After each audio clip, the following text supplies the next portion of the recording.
Japan ಅಂತ ಒಂದು ದೇಶ ಇದೆ.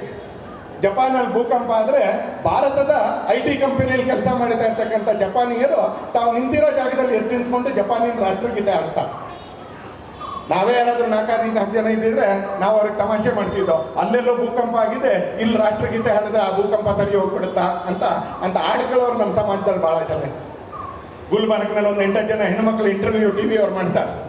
ಎಷ್ಟು ಲಜ್ಜೆಗೆಟ್ಟವರು ಅಂತ ಕೇಳಿದ್ರೆ ಹೆಣ್ಮಕ್ಳು ತಿರ್ಗ್ಲಿಕ್ಕೆ ಹೋಗಿದ್ದಾರೆ, ಹೋಗ್ಲಿ, ಅಲ್ಲಿರೋರೆಲ್ಲ ವಾಪಸ್ ಬಂದ್ಬಿಡ್ಬೇಕು ಅಂತ ನಾನು ವಿಪರೀತ ಏನು ಹೇಳಕ್ ಹೋಗೋದಿಲ್ಲ, ಧೈರ್ಯ ಇದ್ರೆ ಇಲ್ಲಿ. ಆದರೆ ಇಲ್ಲೇ ಪಕ್ಕದಲ್ಲಿ ಒಂದು 26 ಜನರ ಹತ್ಯೆ ಆಗಿದೆ.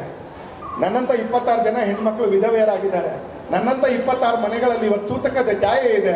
ಅಷ್ಟೊಂದು ಪ್ರಜ್ಞೆ ಆದ್ರೂ ಇರ್ಬೇಕಲ್ಲ. ಒಬ್ಬ ಓದಿರ್ತಕ್ಕಂಥ ಹೆಣ್ಮಕ್ಳು ಹೇಳ್ತಾರೆ, ಐತೆ ಚೋಟೆ ಮೋಟೆ ಘಟನೆ ಗಡ್ತೀರಂತ, ಇಂಥ ಸಣ್ಣ ಪುಟ್ಟ ಘಟನೆಗಳು ನಡೀತಾ ಇರ್ತವೆ ಅಂತ.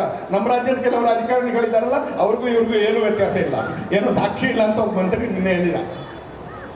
ಇವ್ರ ಮನೆ ಹತ್ರ ಬಂದು ಸಾಕ್ಷಿ ಕೊಟ್ಟು, ನಾನು ಇದು ಐಡೆಂಟಿಟಿ ಕಾರ್ಡು, ನಾನು ಪಾಕಿಸ್ತಾನದಿಂದ ಬಂದಿದ್ದೀನಿ ಭಯೋತ್ಪಾದಕ, ಸ್ವಲ್ಪ ತರ್ಕೊಳ್ಳಿ, ನಿಮ್ಮ ಮನೇಲಿರೋ ಇಬ್ಬರನ್ನ ಹತ್ಯೆ ಮಾಡಬೇಕು ಅಂತ ಇವ್ರಿಗೆ ಸಾಕ್ಷಿ ಕೊಟ್ಟು ಐಡೆಂಟಿಟಿ ಕಾರ್ಡ್ ಕೊಟ್ಟು ಹತ್ಯೆ ಮಾಡ್ತಾರೆ. ಇವತ್ತು ಈ ತರದ ನಾಚಿಕೆಟ್ಟಿರ್ತಕ್ಕಂಥ ವ್ಯವಸ್ಥೆ ಕೂಡ ಇವತ್ತು ನಮ್ಮ ದೇಶದಲ್ಲಿದೆ. ಆದರೆ ಅದೇ ಜಪಾನ್ ದೇಶ ಹೇಗೆ ಬರ್ತದೆ ಅಂದ್ರೆ, ಅಲ್ಲೆಲ್ಲೋ ಭೂಕಂಪ ಆದರೆ ಇಲ್ಲೇ ತಿಂತ್ಕೊಂಡು ರಾಷ್ಟ್ರಗೀತೆ ಹೇಳ್ತಾರೆ. ಯಾಕೆ? ನಾನು ಇಷ್ಟನ್ನು ಮಾಡ್ಬೋದು. ನಾನೊಬ್ಬ ಸಾಮಾನ್ಯ ನಾಗರಿಕನಾಗಿ ಗಡಿಗೆ ಹತ್ರ 2.25-3 ಸಾವಿರ ಕಿಲೋಮೀಟರ್ ದೂರದ ವಿಜಯನಗರದಲ್ಲಿ ನಿಂತ್ಕೊಂಡು ನಾನು ಇಷ್ಟನ್ನು ಹೇಳ್ಬೋದು. ಸೈನ್ಯ ಯುದ್ಧ ಮಾಡಿದ್ರೆ ನಂದು ಅದಕ್ಕೆ ಸಂಪೂರ್ಣ ಬೆಂಬಲ ಇದೆ ಅಂತ ಗೊತ್ತು. ಇಷ್ಟನ್ನು ಹೇಳ್ಬೋದು.